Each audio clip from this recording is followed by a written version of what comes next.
Alrighty, guys. So we are back. Welcome to Study Hall.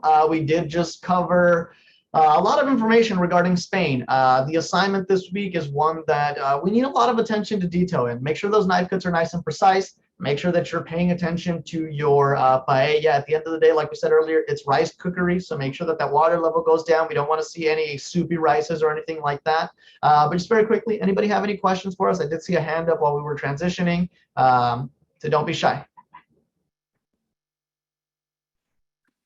Yes, chef. Question.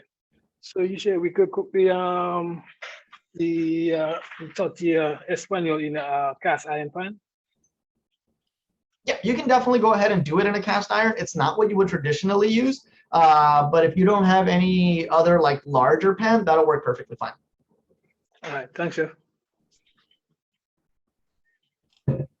All right, so let me open up the map and let's get into some of the regionality here. So let's share this one over here.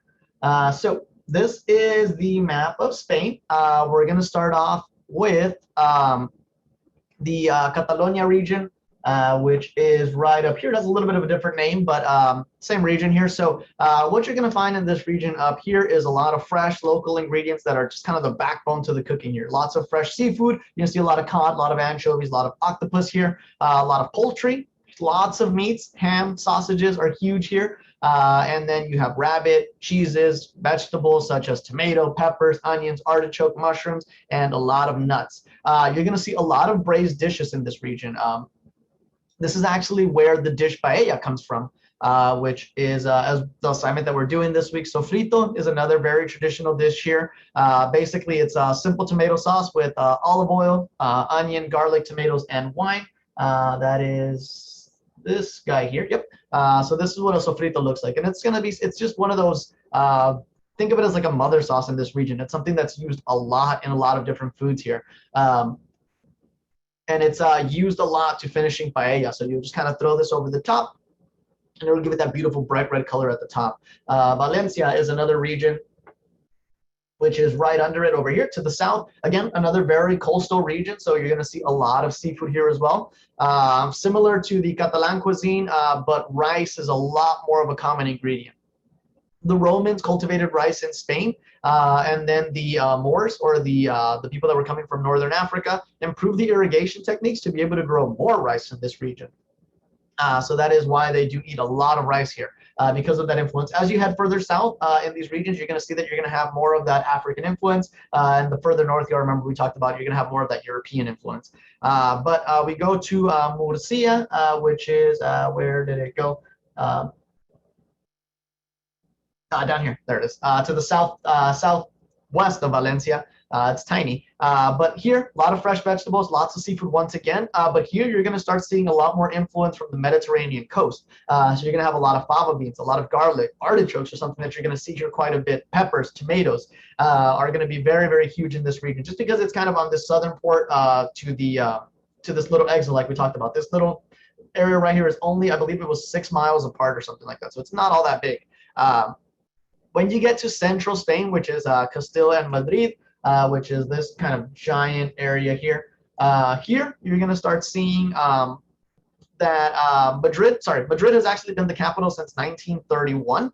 When Spain united, they decided that Madrid was going to be the capital. The cuisine of this area is largely based on peasant dishes. With France, last week we talked about how Paris was that kind of center point for that culinary revolution. And as you head outward, you have a lot of these peasant foods. Spain, a little bit different. You do see that there's still a lot of peasant food no matter where you go. And that is just something that you're going to see with most countries that we're going to be visiting from now on. A lot of these dishes that we're doing throughout this term have been massive comfort foods, a lot of braising, a lot of slow cooking. But as you guys have been stating in your narrative, very delicious food is coming from these things. So it just kind of gives you a little bit of a different insight as to food. A lot of times we're used to just quick cooking, season, sauteing, deep frying, all of these techniques that are very, very fast. But now this term, we're going to slow it down a bit and just practice some of these braises and these slow cooked dishes, get that beautiful flavor development.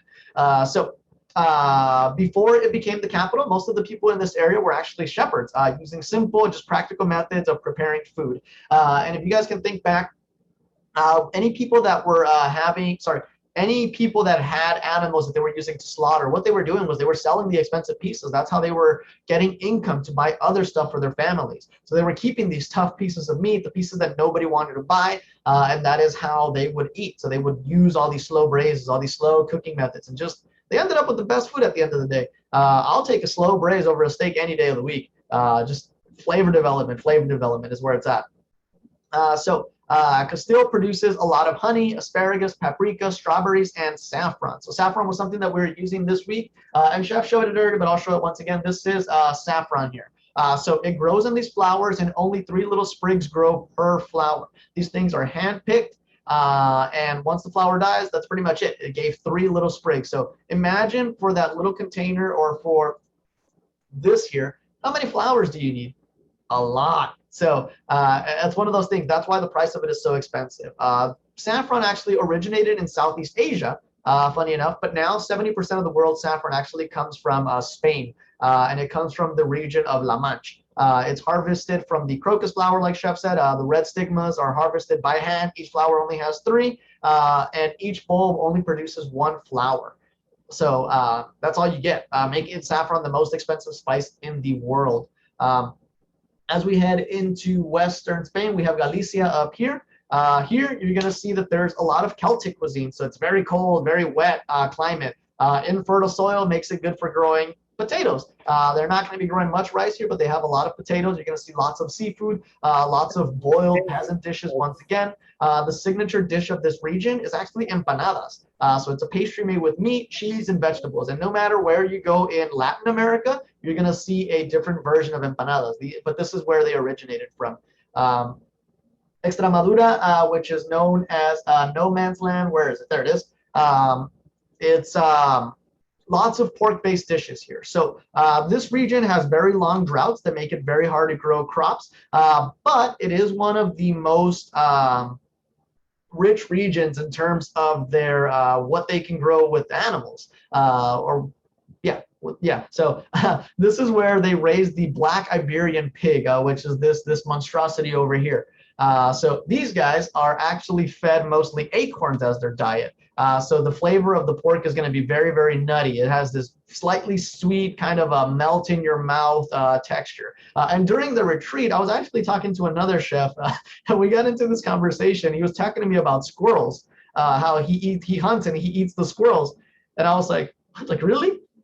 He's from somewhere, yeah. So he's into that stuff. I'm here, grew up in LA, so it's not something that I've killed them before because they eat my avocados, but I don't eat them. But what he was telling me, he was like, okay, he was like, well, you know about the Iberian pig in Spain, right? What do they eat? I'm like, well, acorns. He was like, okay, what do squirrels eat? I'm like, well, acorns. He was like, I'm like, oh, that makes sense. I'm like, I need to try acorn squirrel now.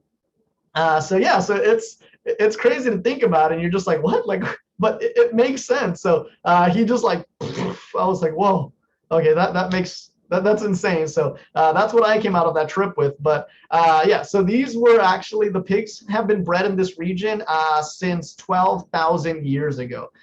They were the first pigs on the Iberian Peninsula. They were actually brought over from the Middle East and interbred with boars. So that is why they're so just big. And the curing of the meat typically lasts between 8 and 36 months, and their genetics allow the pig to store a lot of fat in their muscle tissue. So that means that this cured ham has just an intense, just oily texture. You can touch it and you can see the shininess on your finger. So with this, ham cutting contests are actually a thing in Spain, where they kind of go through the process of cutting ham like this. They'll layer it out. They make sure that it's super thin. And this was actually something that was only done by men. Just very quickly, does anybody have any insight as to why men were the only ones able to cut these? As well as a long time ago in Japan, it's now more accepted, but women were actually not allowed to be sushi chefs in Japan. Does anybody know why? Just out of curiosity. Chef Catherine knows. Anybody else want to give it a shot? All right, Chef. Think about your hands, the temperature. Yeah. women are warmer than men when it comes to hands. So if you're touching fish with a warm hand, it's going to sink in the skin a little bit, and it just affects the quality. As once we get to Japan, we'll talk about how crazy these people are about the quality of their food. But that was one of the reasons why they were not allowed to make sushi. And same thing here. Cold hands is what you're looking for with this stuff, just to make sure that you're not indenting the meats. But this is actually the woman that competed. It was in 2017 that she was the first person to compete. I don't know her name, unfortunately. I didn't write it down. She didn't win, but I mean, even just competing is huge. And I believe I was looking at it a couple of years ago, and I believe there was like 3 or 4 of them that were now competing. So it's going up there. So a huge shout out to that lady. Just kind of making it happen. So as we go back to the map over here, we have southern Spain, and we have this giant region over here of Andalusia. So this is going to be a place that has the most African influence in it, just because, again, the African people were here from the year 711 all the way to the year 1492, and they were pretty much in all of this here. They took up a giant portion of it. The Spanish were pretty much ran out of Spain, and little by little they took it back, but eventually, eventually they took it back, but that influence still remained. A lot of those dishes and stuff, a lot of the people just stayed. Rulers changed, but people end up staying, and they keep the customs from the people that were here before them. So with this region, it is the hottest region in Spain, and this is where the word siesta originated. And these people get it right. They're smart. This is an afternoon rest after lunch to just kind of hang out and beat the afternoon heat. So what you'll see in this region is that stuff closes down for about 2 hours after lunch. You have lunch, you go home, you take a nap, and then you go back to work, which is crazy. I wish we had that here in the U.S., but here you're like, you get 14 hours and maybe 110 if you're lucky. Yeah, so in this region, you're going to see that the signature dish is gazpacho. We did see a version of it with those things that I showed you in El Bulli, but gazpacho is traditionally this here. So does anybody know what makes gazpacho distinct from any other soup, essentially? It's a cold soup. It is a cold soup, absolutely. So it's to beat out the heat. So you do not want to be eating hot soup when it's super hot outside. So this is just made with it's a cold tomato soup that's made with olive oil, bread, and vinegar. And you're gonna see that it's just garnished with some cucumbers and stuff, just keeping it nice and light, nice and fresh. Sherry is also unique to Andalusia. It's a dry or sweet wine that's fortified with brandy to give it just a little bit more alcohol. And then we have the, there's a region, I don't think it's on this map here, but you have the Canary Islands. So it's a very tropical climate, the tourism capital of Spain. And the cuisine of this region, it draws from all regions of Spain. They used to test new crops here before bringing them into the mainland to see if they would actually grow. So they would bring potatoes, tomatoes, avocados, papayas, corn, cacao, sugarcane, bananas, a lot of stuff from the New World was actually just grown in this region first. And once it was actually a thriving crop, they're like, okay, cool, it's not messing with ecosystem, it's not messing up anything else, it's growing properly here, now take it to the mainland. One of the things that we cannot continue on or end this week without talking about, though, is wine. Wine is something that is massive, not only in France, not only in Italy, but also here in Spain. Spain produces around 32 gallons of wine per person per year. So if you think back to how many people Spain had, it is 40, let's say 50 million people. Now you multiply that by 32. That is a lot of gallons of wine. Cava is a sparkling wine that's very similar to champagne. And if you guys remember last week, champagne wine can only come from the Champagne region. So everything else has to be called a sparkling wine. And then they have another one called Tempranillo, which is a mid-range kind of flavored red wine. You're going to see that Spain is most widely planted grape. Spain is the most widely planted grape country in the world, but the third largest producer of wine in the world. Anybody want to take a shot at the first, second, and fourth place? Spain is 3. We've covered all 3 of them. I'll let you guys know that. We're in week 6, and we've covered the other 3 already. The U.S. The U.S. is 4th. Yep. We got 2 more in Europe. France. France, yep. One more. Italy. Yep, Italy. So we have Italy as one, France as second, Spain as third, and the US as fourth. Those are the largest producers of wine in the world. There's this region called La Mancha, which is the country's largest producing wine region, followed by Catalonia, and then another region called La Roja. But just everywhere you go in Spain, there's pretty much going to be different production of wine. Like we talked about with Italy, they're all going to have their own little specific wine that comes from that region. And in Spain, there are over 600 grape varieties. But 88% of the wine production actually only comes from about 20 of these different varieties. Port wine, which is fortified wine, is made by blending grapes and fermenting, very similar to wine, but halfway through the fermentation process, they add a natural spirit, which is a distilled grape spirit or usually brandy, and that just shoots up that alcohol content. So that's the good stuff. And then you have a vintage port, which is a great vintage bottle sold and then aged by the customer. So you would hang on to that yourself. A ruby port, which is aged in wooden vessels for a few years, which is great for aperitifs, which is before your meal. Then you have a tawny port, which is aged for decades in barrels. Decades, guys. 1 decade is 10 years. So this wine is sitting there for a long time. And then a white port, which is made with dry white Portuguese grapes, actually. So that is all I have for you guys. Any questions? Nope. Marion, yeah. Yes, I do have a question. I want to go back to what you guys stated in the beginning of the live. I forgot the alternative for saffron. What was that again? You can use turmeric for that, for a cheap, affordable substitute that'll give you that yellow hue, but you just don't want to be using a heavy hand on that. Just a little bit will go a long way. It'll give you that nice golden hue to it. Okay. And you'll need turmeric. I'm like 95% sure that's in the week for India. So just, you'll get your use out of it.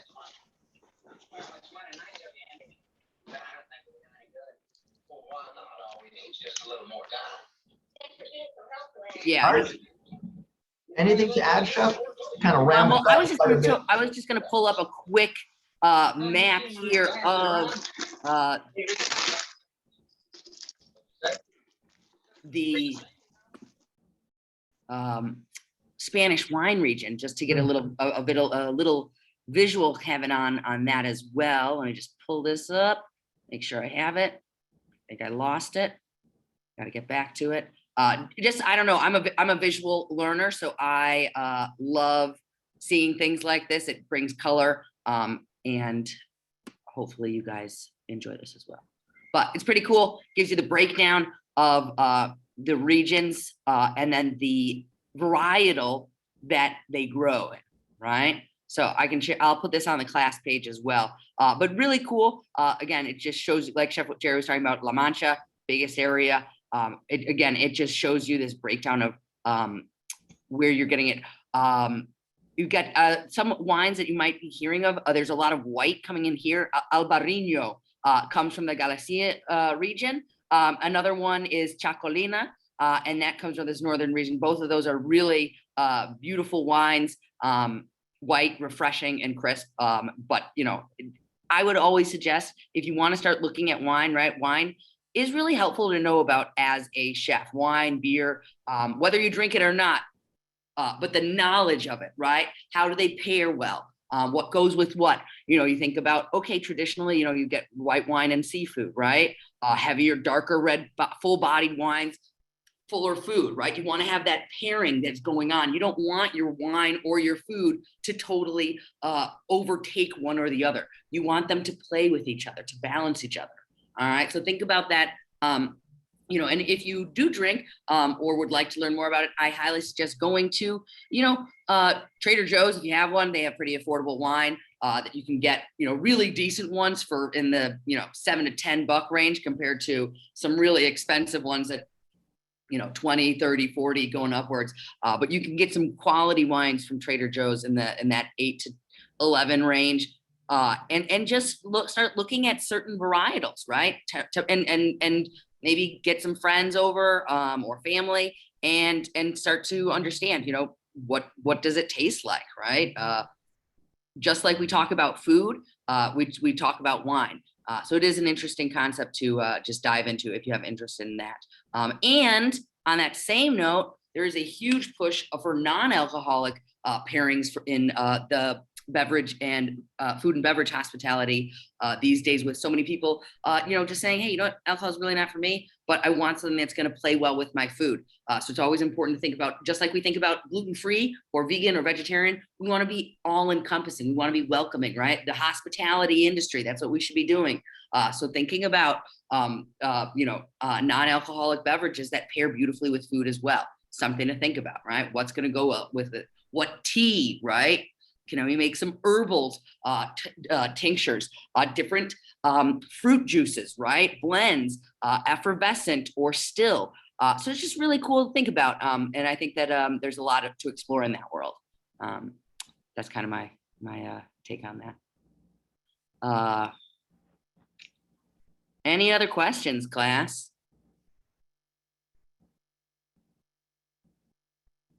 All right. No, y'all just gave us a brain full. I know Chef Jerry rocked that out. I was just, now I get what everybody else. I was like, man, I'm getting hungry. So who needs some beautiful Iberian pig right now, or some great seafood? So get cooking if you can, knock it out, enjoy this week, and get hungry. All right, Chef, I'm eating lobster rolls tonight. Darian, go ahead. Remember, Chef, to send me the breakdown of the recipe, because I'm cooking for 2 other people and myself, so I just need a serving of 3. Okay, perfect. You might want to have leftovers though. True. I didn't think about that. No, but I will get that right away to you. No problem, Darian. All right, thanks, Chef. You're welcome. What was that, Sharice? I didn't hear you at that. You said something that I kind of missed it. Oh, I said I'm making lobster rolls tonight, so Lobster rolls, did you say? yes. Where's the invite, Sharice? Where is the invite? I didn't get mine, and no, I'm just joking. Enjoy that. That sounds Free to come. okay. Oh, okay. I'm gonna hop on a plane. I'll be there. I feed everybody. I don't care. Save me a roll, all right? Some of that lobster. Right. Yes. Awesome. I Yeah. put 5 on it. I got you, Deborah. Actually, I just had a paella 2 days ago. Awesome. Glad you enjoyed, Felicia. All righty, guys. I'm gonna hop on out of here. Thank you guys so much for joining us. These live sessions would not be the same without you guys. The more people we can get in here, the better. Love the interaction. Sharice, have a good night. Enjoy those lobster rolls. Good night, everybody. All righty, guys. Good night. Wonderful night, everybody. Take care. See you next week. Bye. Night. All right. Bye.